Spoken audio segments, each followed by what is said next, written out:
Here we are, everyone. Sifting once again. So, how many of you feel like once the process gets going, like all you have to do is sift? Like, I'm not checking in on these worms anymore, except for when it's their time to sift. Because we got them on the, 14-day schedule. Actually, mine are on a 4-week. And I think I hit tower. Okay, so 1 week, 2 weeks, 3 weeks, 4 weeks, 5 weeks. After 5 weeks, I hit tower 1 again. So they get apparently checked every 5 weeks. Is that often enough? There's no way I'm going to get through a 14-day rotation, in my opinion. Gosh.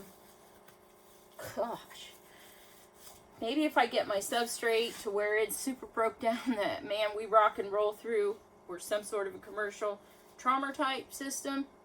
But there's no way I'm going to be able to sift through these bends every 14 days. That's almost an impossibility, I think. I feel like it.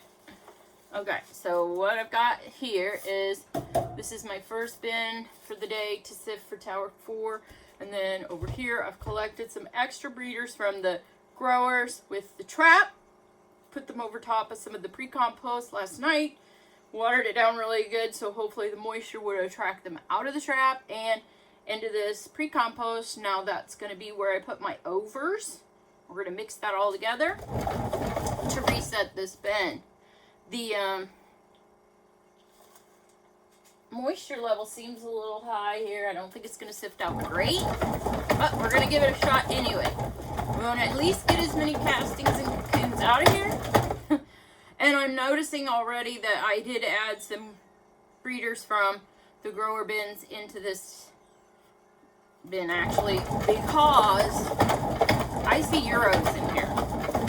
Oh, so now that means that I will have a diversity of worms in all 5 towers, except for tower number 2 is strict Euros for right now. And I need it to stay that way because I believe that I am going to switch over to having the diversity in all the bins. And I want to be able to have those Euros to pull from. That looks like a piece of paint or something. I don't think it's organic, so I'm going to throw it away. And so for now, they're staying pure, the Euros. The reds, I wouldn't mind having a pure red, but at this point now, I think it's going to be too much work. I ordered those composting red wigglers, which just meant every red wiggler under the sun was thrown in there. Indians, I think, whew, they may overtake me. I don't know what to do about that. Then this fall, if the Indian blues have just overwhelmed the bends, maybe just let them do a freeze. I don't know. I don't think they'll freeze though. I think they'll get in a pile with the rest of them. So what do you guys' plans on how to eliminate those blues if they get to be way too excessive in a bin?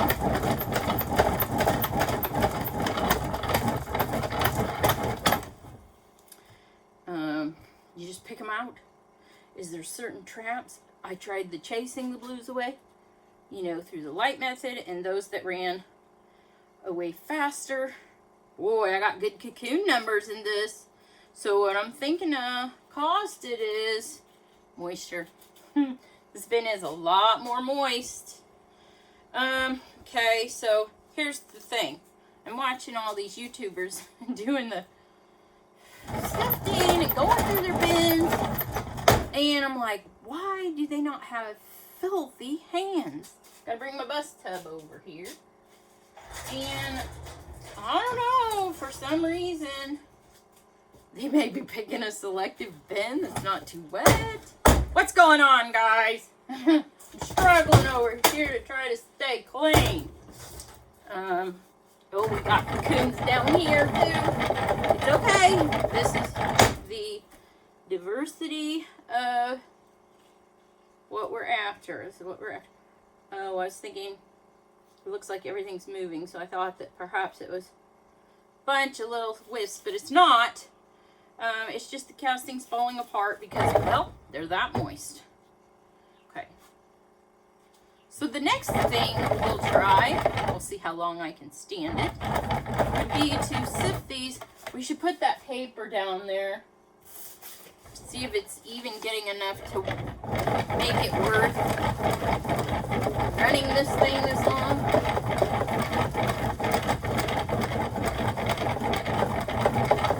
I'm thinking about turning this electric. Here's why I'm thinking. If I put 2 eyelets up front here with springs, trying to think how much room that's going to take. So I guess that would kind of position it about this far. And then if I ran the eyelets here, and then on the back I could put a rod. I could mount a electric drill with one of those offset, I forget what they call it. I watched it on a video of a seed sifter. And it wobbles things back and forth. So I thought if I put a big enough something that could turn, shake this for me. Woohoo! Win-win! My wheels are turning here, folks. I have got to come up with an easier plan for my sifting. This is insane. What is this sifting? All that fun checking out your bends is over. It's just all over. It's all sifting. Try to sift with one hand because you're wearing yourself out. Oh, I had a worm stuck over there. Not. Alright. Okay, so we did not get very many small castings out of here. So what we'll have to do with this then, dry down the castings. We'll add the drying agent, which is just cardboard.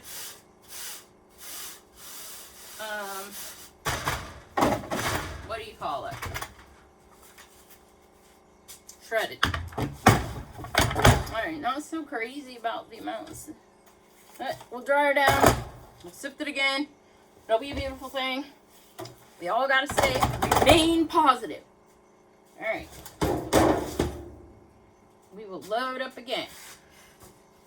Lots of cocoons in this one, so I'm real happy about that. There was some avocado food in there, so I said reset and fed. So maybe it was the avocado that bumped them. Maybe they need to be fed when you reset the bin with something. Those avocados sure seem to work good as a long-term type of food because, oh, here's our wool.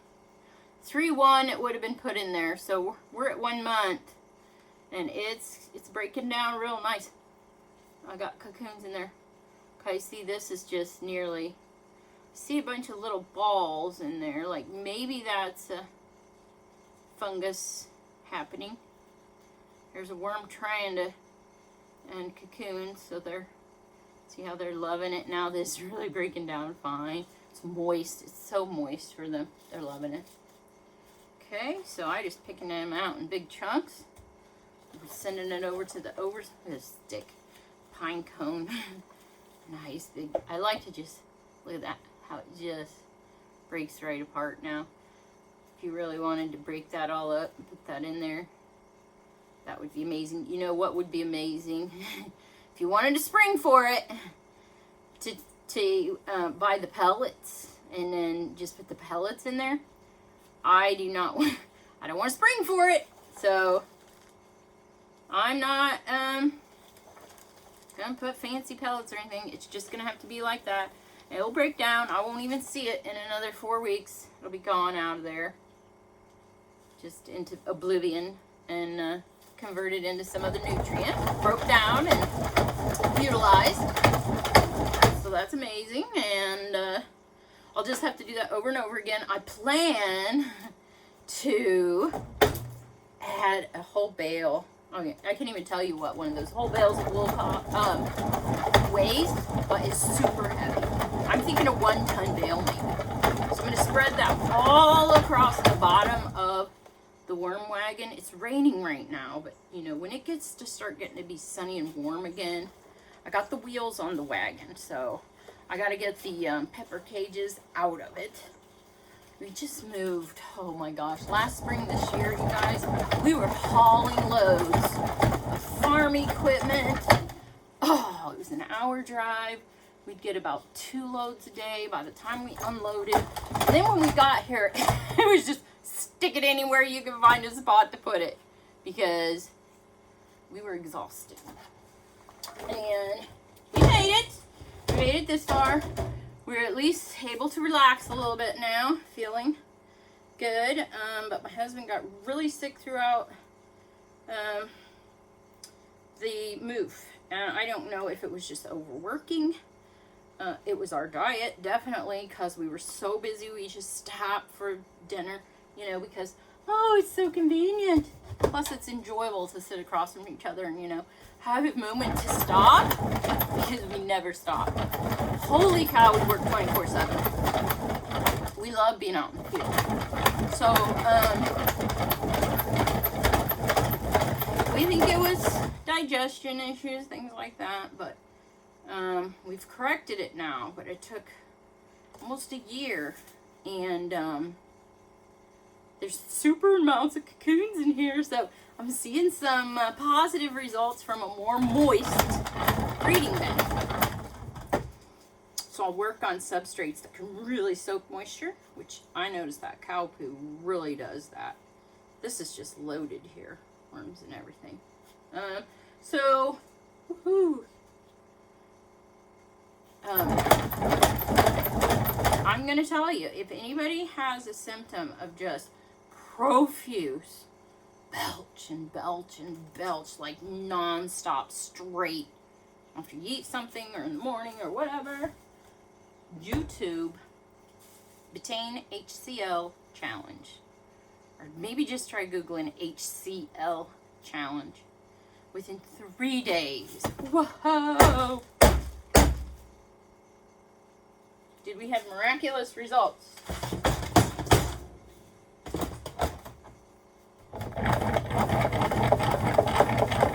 I'm still not seeing many cocoons falling through on this one.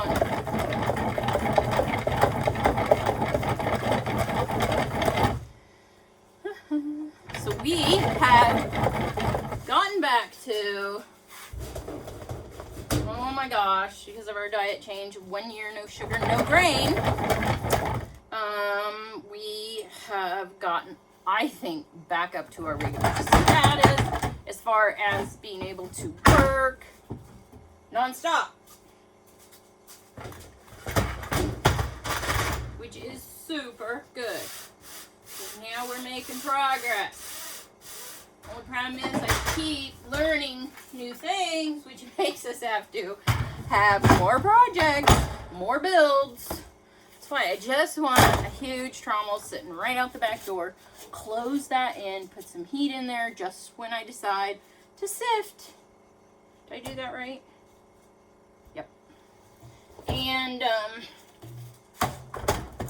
if on one day of the week I decide to sift all of the bins, then I just turn it on, sift away. Okay, so I'm almost done with this. Actually, I'm practically done with this bin, but I guess I can try to. This is really cool how this wool is just falling apart now. It's coming apart so easily. It's really cool. I should probably mix it in this time so that more of the fungus can penetrate, but I think was doing that somewhat with the other. Let me just put it all up here. What the heck? You guys won't see it, right?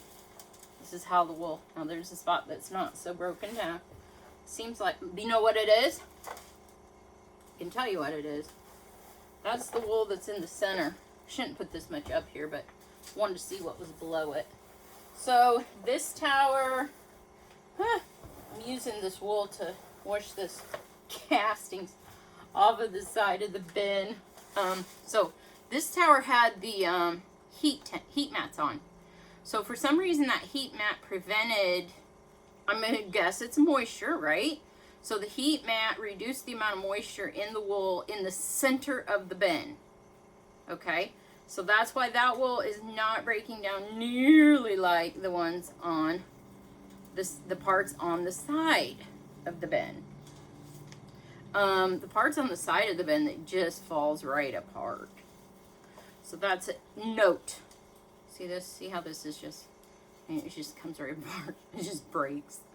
They've really weakened the fibers of the wool. Yeah, holy cow. You know what? I even noticed that the heat mat actually, who knows how hot that was. It seems like it's kind of warped the bottom of the bin. Where it was dry and the heat mat just kept running. Kind of seems warped. So, don't ask me how hot that got. I got the, maybe the thermostat's not stationed in the center of the bin. Okay, well anyway, I got to pull it apart and hopefully cocoons have fallen out of there. I'm just going to put it back in this bin. And show you how it's, you know, on the wetter side. The wetter side would have more mold, so was able to break it down a lot more. So these are the little factors. They all matter. Remember, that's my motto. Everything matters. Pay close attention to what's going on. The thing is, like we know, fungus likes wet environments. So you're going to have a lot of fungal growth there where it's wet. So is bacteria.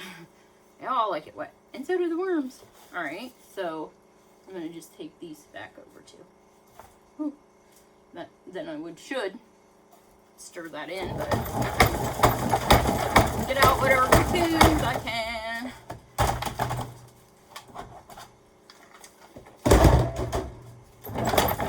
There's worms coming through because I was going so slow that they can move fast. Now maybe I should just use that as a clue and say, okay, everybody moving that fast must be a Indian blue, and these this bin just get tossed. There's one red wiggler, I think just one. Everybody else should just get tossed. I don't know. Out in the environment, and that way out in the field, then they won't make it through winter, I guess. Wouldn't that be the plan? I don't know how to down them. But man, they're doing good. I guess if they'll poop, but they make a really, really fine poop. Yeah, look, not even enough will be worth doing this. Remember, we're still learning. So don't hold us to anything. I'm just dragging you along here to watch all my mistakes. So hopefully y'all will learn. I mean, what not to do, because that's probably everything I'm doing. But my motto, or my mindset is that I don't like to be tainted with a bunch of information first. Because then that's like all you stick to. And you don't ever create or, you know, seek out new knowledge. What I do is, I like to give it a go first. And then sometimes that triggers you into learning different ways to go about things. Because then when different minds are working on the different projects, so this has got the pre-compost in with the overs now. And I'm just going to turn that in a little bit. Evenly distribute some of the moisture. And then I'll put it back over there.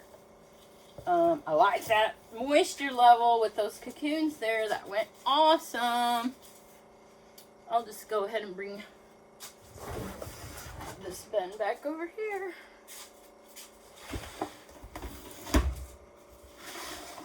Okay, and then we'll put this, reset the bin for another day. I don't know why I feel like I've done a full day's work already, but I've been up since 4 a.m., which is when I always wake up. No matter how, it seems like how hard I work or how late I manage to stay up, which isn't very late. I do go to bed early. Oh boy. Lots of young ones in there. So I'll have to use the brush and get everybody off. Put back in here. Might add a little more moisture since it's going to be another, 5 weeks before I get to them again.